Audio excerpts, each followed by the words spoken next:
Nah, kita ulang balik. Ada masalah audio tadi di siaran live. Aku ganti yang lamur loh, pakai kabel.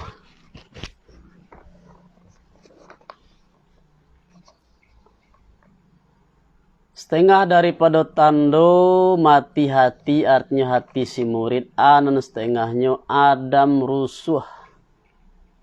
Atehma yang lupu ima akan engkau, anyuma nyatolah daripada bakbarapunan disepakati. Artinya ketaatan. Dan meninggalkan menyesal atehma yang mababu engkau akan yuma, anyuma nyatolah daripada wujud kesalahan. Artinya daripada bakbarapu kesalahan, alatin kesalahan yang diperoleh orang yang kesalahan daripada engkau. Itu sebahagian dari tando matinya hati. Apabila melakukan atau apabila indak meninggal, apabila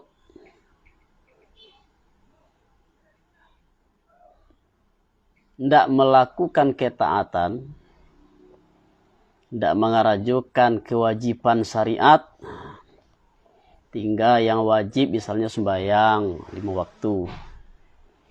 Tidak ba'a aja kasurnya.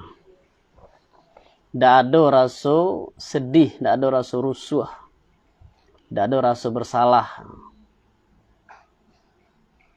Kemudian meninggalkan menyesal atehma yang memperbuat engkau kan yuma daripada wujud kesalahan. Melakukan perbuatan dosa setelah dilakukan tidak ada rasa menyesal. Itu adalah tanda dari mati hati. Jadi kalau hatilah mati itu kan ada rasa tu lah. Di semua je benda mati itu kan ada rasa. Yang ada rasa itu tentu adalah yang hidup. Jadi itu salah satu dari tanda hati yang mati. Dan barang lo tanda hidupnya hati dengan nur ilahiyah. Dan sekalipun jika tidak mempadapi engkau akan yunur karena tabah hijab engkau. Anan aba'alah baramulo rusuh engkau atehma yang lupu ima akan engkau daripada ketaatan.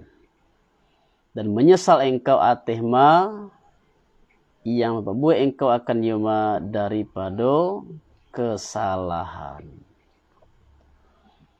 Di lupui atau tinggal yang wajib, tinggal mengarajukan ketaatan, rusuh. Atau kalau contohnya kalau mengaji di surau ya, tak dapat kaji ada rusuh. Itu tanda ada orang tu layak muah kada dapat kaji tu. Tapi kaji nak dapatnya tenang je, santai je. Nak ada rusuh tu. Tu tanda nak kada dapat kaji tu. Itu kalau mengaji. Dia nak dapat kaji, sedihnya rusuh. Betul tu lo kalau awak ndak melado lupa atau tertinggal perbuatan ketaatan, maka ada rasa rusuh di hati. Sedih. Itu tanda hati yang hidup. Atau satu saat awak ada tergelincir, tersilap melakukan perbuatan dosa. Setelah itu timbul rasa penyesalan. Itu tanda dari hati yang hidup. Mangko suko engkau dengan terbit amal daripada engkau. Apabila nyo terbit amal darinya, timbul amal darinya, ada rasa gembira tadi tu. Rasa gembira sebab nyolah mendapat anugerah dari Allah berupa amal. maka suku engkau dengan terbit amal daripada engkau akan sempurna suku yang sangat senang hatinya. Jadi apabila bisa beramal, itu adalah satu nikmat yang besar, anugerah dari Allah yang besar, makanya sangat gembira. Bukan hanya gembira karena dapat rezeki, dapat apa namanya kok berupa harato. Sebagian orang kan dapat harato bergembira, tapi kalau diberi karunia sembahyang 5 waktu, amal ibadat, biasa juga soalnya. Itu tanda hati juga belum hidup. Dan duko cito engkau ateh terbit doso. Al-mukhalifat itu artinya lawan dari al-muwafakat dia tadi itu. Dia muwafakat artinya adalah ketaatan. Al-mukhalifatnya yang menyalahi syariat. Dan duko cito engkau ateh terbit yang menyalahi. Maksud menyalahi syariat artinya adalah perbuatan dosa. Dan barang demikian ba'ala barang lo dalil ateh bahwasanya engkau bahwasanya dari setengah daripada ahli iradah. Itulah iya waktu tando-tandoe orang yang dikehendaki untuk sampai kepada Allah.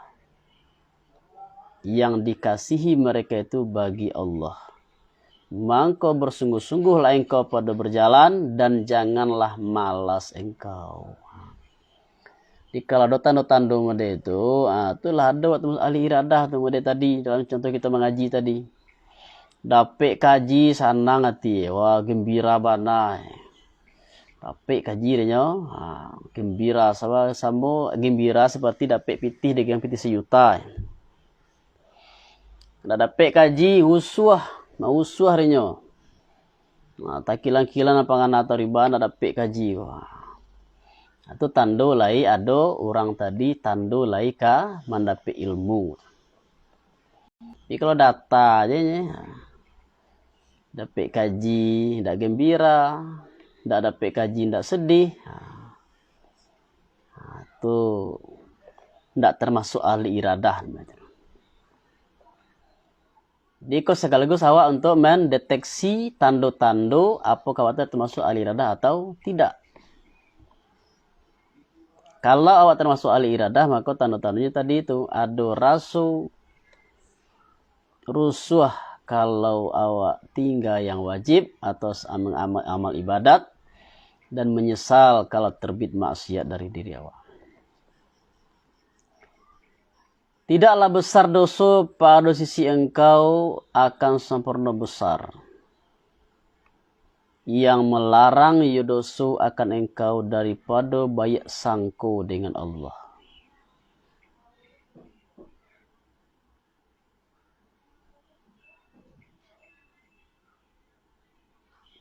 Artinya, tidak ada dosa nan paling gadang doh dari dosa yang melarang awak dari banyak sangko kepada Allah. Dengan bah menjatuhkan dosa akan engkau pada putih asu dan putih asu. Maka barang lo ini ba'ala barang lo besar yang dicoco, yang dicela lagi mencacik pada iman. Dan hionya dosa dan hionya ini balik jahe ate engkau daripada dosa engkau. Jadi ada perbuatan dosa. Karena perbuatan dosa tadi awak menjadi putus asa dari rahmat Allah. Jadi putus asa tadi itu dosa yang lebih gadang dari dosa yang pertama awak lakukan tadi itu. Jadi atu dosa yang melarang awak dari banyak sangko kepada Allah. Namanya itu dosa putih asu dari rahmat Allah. Di dosa dibandingkan dengan dosa yang pertama itu jauh lebih gadang. Sebab kalau melakukan perbuatan dosa, kalau awak anda putus asa dari rahmat Allah, maka insya Allah dosa tadi akan diampuni. Tapi kalau putus asa itu dosanya gadang. Bagaimana kok gadang sabab putus asa itu seolah-olah awak itu mengatakan lemah akan kekuasaan Allah.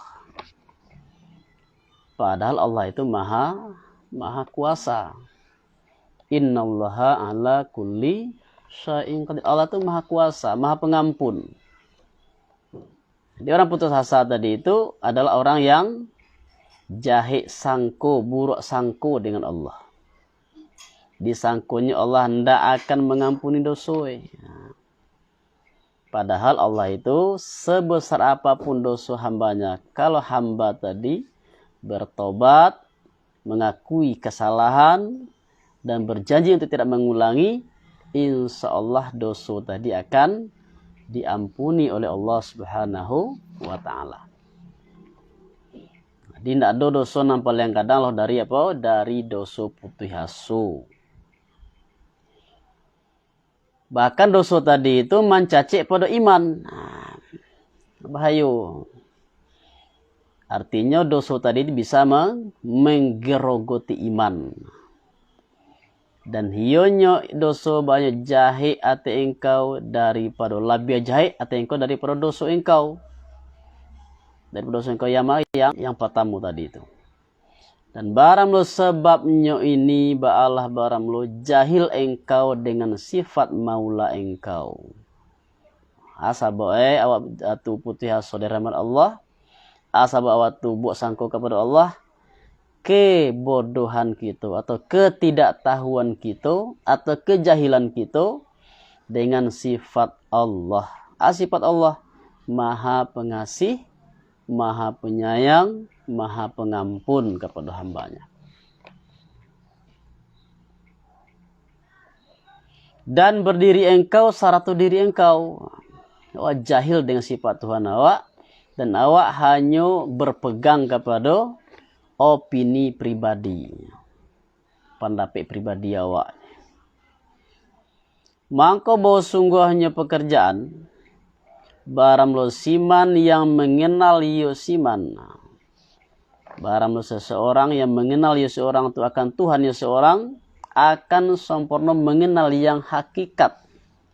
Ba'ala sungguhnya mengatakan kecil yo seorang pada pihak kemurahannya Allah akan dosonya seorang. Jadi bagaimanapun besarnya dosa hamba itu, kalau dihadapkan kepada kemurahan Allah, maka dosa tadi amat kecil. Maka barang mana ko dosa yang tidak meluluskan akan dosa itu maafnya Allah Subhanahu. Adapun besar dosa, alatina besar dosa yang menanggung orang melakukannya besar dosa tadi itu ateh taubat daripadanya dosa dan mencabut daripadanya dosa dan benar cito ateh bahwa tidak akan mengulangi ya seorang kepada semisalnya dosa ba'alah adapun mangko hiyonyo dosa ba'alah hiyonyo besar mangko hiyonyo besar dosa tadi balainya besar yang dipuji. Jadi adolo dosoko yang terpuji. Nah, dosa itu kalah kesalahan tuh. Kita selalu kan aneh begitu enggak? Adolo dosa itu yang terpuji. Ada dosa yang tercela. Pada asal dosa itu tercela sadoe. Tapi ada dosa yang terpuji maksudnya apa? Karena dosa tadi gara-gara awak berdosa tadi mengantarkan awak kepada bertaubat kepada Allah. Itu dosa besar yang terpuji namanya itu. Sudah melakukan perbuatan dosa besar tadi itu, awak artinya dosa besar tadi itu mengantarkan awak kepada bertaubat kepada Allah. Taubat yang sebenar-benar taubat, taubat nasuha. Berjanji untuk tidak mengulangi, kemudian tidak melakukan lagi perbuatan dosa itu, maka itu disebut dengan dosa besar yang terpuji. Dan hiya nyonan ini baalnya sebetengah daripada tando iman hambo. Jadi kalau secara zahir memang ada dosa, ada perbuatan maksiat, ada perbuatan taat. Secara zahir. Secara hakikat kadang-kadang ada perbuatan taat itu yang mengantarkan orang kepada dosa. Dan ada perbuatan maksiat atau perbuatan dosa itu yang mengantarkan orang kepada sarugo. Jadi orang yang melakukan perbuatan maksiat tapi setelah itu bertaubat, berarti perbuatan dosa tadi mengantarkannya kepada sarugo. Orang yang melakukan ketaatan tetapi tidak karena Allah, maka ketaatan tadi bisa mengantarkan kepada neraka. Di artinya apa? Zahirnya amal itu, zahir perbuatan itu belum tentu sama dengan batinnya atau hakikatnya. Jika banyak kita dengar sejarah enggak ya? Betul. Al-Hikam halaman sampai 2. Lah bagian bawah.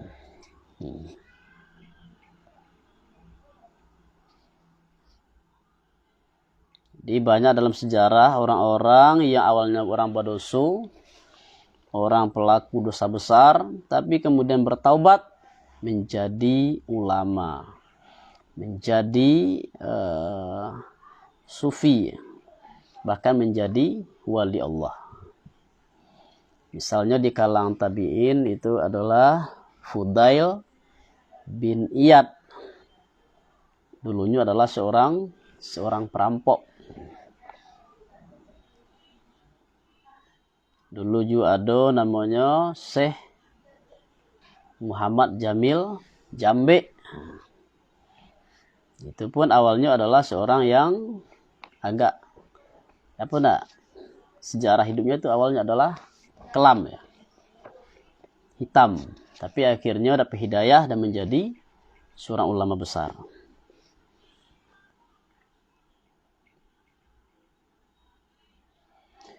Berkata Ibnu Mas'ud bahwa sungguhnya bagi si mukmin itu ba'ala sungguhnya al-mukmin teman tak? Bahwa sungguhnya al-mukmin orang mukmin ba'ala sungguhnya mali mukmin itu akan dosa mukmin itu seolah-olah dosa itu pada asal buki. Takut ya mukmin bahwa jatuh ya dosa atihnya si mukmin. Dan bahwa semuanya si fajir, si fasik, bala semua mali spasi itu akan dosa spasi itu seperti apa? Seperti lalat, langau. Jatuhlah ya lalat ati hidungnya si fasik. Berkatulah ya si fasik dengan ya lalat tu hakaza, hakaza maksudnya kipihnya tangannya ndak. Maka menerbangkan atau menghalau ya si fasik itu akan ya lalat.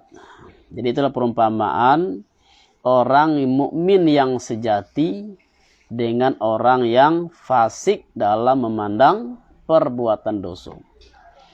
Kalau mukmin yang sejati,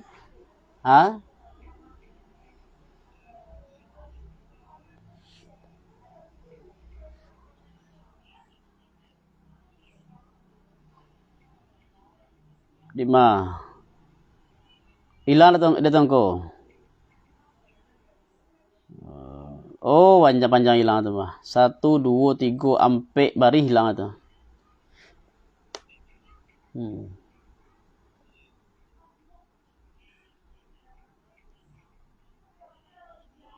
Ayo, bekolah dikirim apa betul lah. Lama lihat berkata Ibnu Mas'ud bahwa sungguhnya seorang mukmin ba'ala sungguhnya maliknya mukmin itu akan dosa mukmin itu seolah-olahnya dosa itu seolah pada asal buki. Jadi artinya seolah-olah si mukmin tadi mencari dosa tadi suatu bagaikan buki yang kadang. Mukmin tadinya berada di kaki buki. Mencari kate buki nasange gadang. Buki nasange gadang tadi seolah-olah itu adalah dosanya si mukmin. Di kalau awak di kaki buki, di caliak kate buki, inang kadang atau gunung, bah kira-kira perasaan awak merasa takui kadimpo de gunung tadi de buki tadi. Dia artinya apa? Seorang mukmin tadi memandang besar terhadap dosa, walaupun dosa tadi kecil. Artinya jadi bahan pikiran dinyo. Dianggap itu satu sebagai apa? Masalah yang besar. Tapi kalau seorang si fasik, seolah-olah fasik tadi melihat dosa tadi hanya bagaikan seekor lalat. Jadi ketiba lalat ingguk dewasa ini akan dikipihnya baiklah.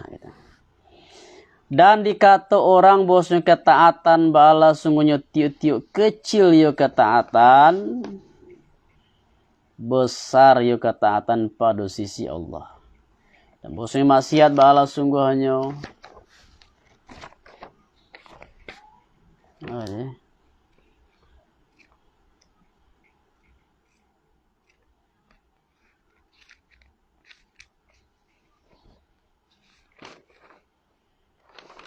tiuk-tiuk besar yo maksiat, kecil yo maksiat pada sisi Allah. Jadi itulah bentuk dari kasih sayang Allah Subhanahu wa taala kepada hambanya, ya enggak? Kete amal ibadat awak besar pada sisi Allah. Kalau maksiat besar maksiat awak lakukan, maka maksiat tadi kecil pada sisi Allah Subhanahu wa taala. Jadi itulah makanya awak jangan berputus asa dari rahmat Allah Subhanahu wa taala. Bagaimanapun besarnya dosa awak, tetap awak tidak boleh putus asa. Jadi tidak boleh menganggap enteng dosa, tidaklah boleh putus asa. Itu disebut dengan apa namanya? Pertengahan ya, ausat ya, pertengahan. Nah, kalau orang fasik tadi kan agak enteng jadi dosa itu. Kalau agak enteng dosa itu akibatnya apa? Akibatnya tidak akan bertobat. Kalau awak menganggap enteng dosa, maka awak cenderung untuk tidak mau bertobat dan cenderung untuk melakukan lagi perbuatan itu. Gitu. Di dosa tadi kita pandang besar, masalah yang besar, tapi kita tidak boleh putus asa dari rahmat Allah Subhanahu wa taala. Di kaji kita malam ini dua tema. Tema yang pertama dia adalah tentang ciri-ciri dari hati yang mati dan hati yang hidup. Kalau hati yang mati ndak rusuhnya kalau tinggal ketaatan dan ndak menyesal kalau melakukan perbuatan maksiat. Sebaliknya hati yang hidup merasa rusuh kalau tinggal melakukan ketaatan dan menyesal kalau melakukan atau tergelincir kepada kesalahan atau dosa. Kemudian berikutnya adalah bahwa intinya awak jangan berputus asa dari rahmat Allah. Ketek pun dosa awak lakukan, tapi kalau dosa dan ketek tadi itu mengantarkan awak ke putus asa dari rahmat Allah, maka akan menjadi dosa besar jadinya. Yang besar bukan dosa yang pertama. Yang besar itu adalah dosa putih asa dari rahmat Allah. Jadi kita bagaimanapun besarnya dosa, kita tetap berharap, kita tetap yakin bahwa Allah itu Maha Pengampun. Selagi awak masih bernafas, selagi hati kandung badan, maka selama itu Allah masih membuka pintu ampunannya kepada hambanya. Lah cukup itu ndak salaman, selain lo nak.